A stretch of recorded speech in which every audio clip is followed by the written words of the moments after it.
Hey guys! Welcome to another Jama Jama!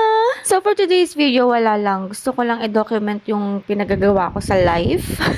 Since mag-isa lang akong nag-spend ng New Year, kinabukasan ay napag-isipan kong i-burn ang aking mga kinain. So ayun, ang dami ko na namang sinabi. By the way, na-set up ko na ang aking smartwatch. Tara, let's go! And of course, ang ating tugtugan for today. At ayan, nakapili na rin ako ng aking jump rope na gagamitin. By the way, thank you Jump Manila for this jump rope. Ilalagay ko yan sa yellow basket. Napaka-flexible na itong jump rope na to guys. It's beaded jump rope and glow in the dark pa. Galing. Naka-display yan sa room ko. Tapos pag nag-off light ako, grabe, sobrang kinang yan sa gabi pag naka-off light na.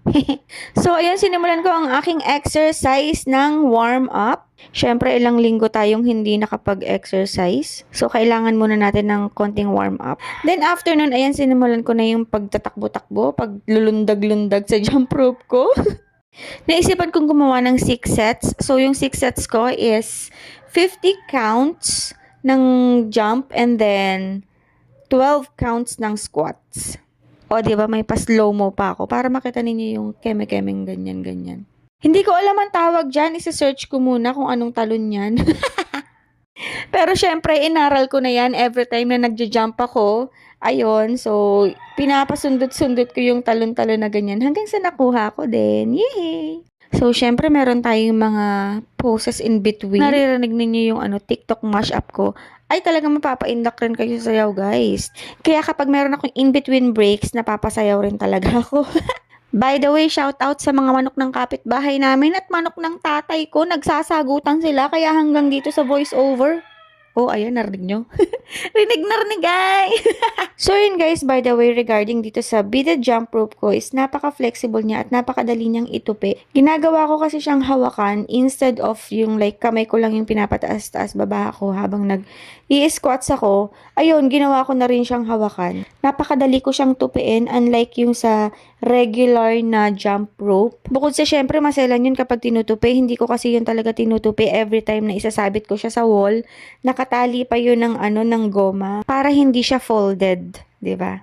Pero itong beaded, no, kahit tupi-tupiin mo siya, so syempre nafo-fold siya kusa. So very safe. Tapos kahit na beaded siya, hindi siya mabigat dalahin, hindi siya mabigat iikot.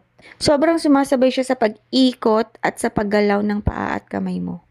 Perfect. And I love it.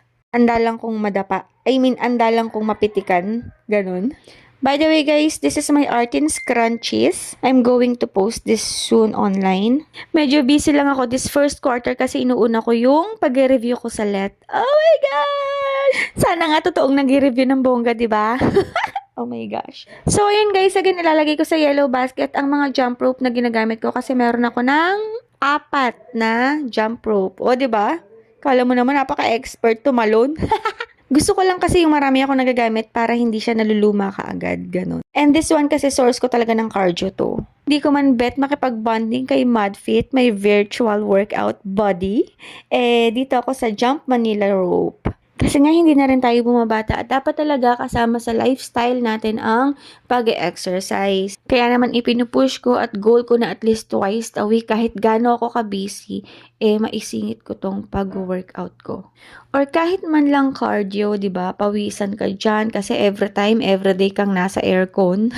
So ayun guys, naka 6 sets na ako at actually 15 minutes lang 'yan. Na-late ko na lang kasing videohan kaya 18 minutes. Pero guys, grabe yung 15 minutes cardio ko as in like sobrang pawis na pawis as in. Ang dami kong na-burn. Kaya ayun, naglikpit na rin ako. Ilalagay ko rin sa yellow basket yung shura ko diyan. Ayos!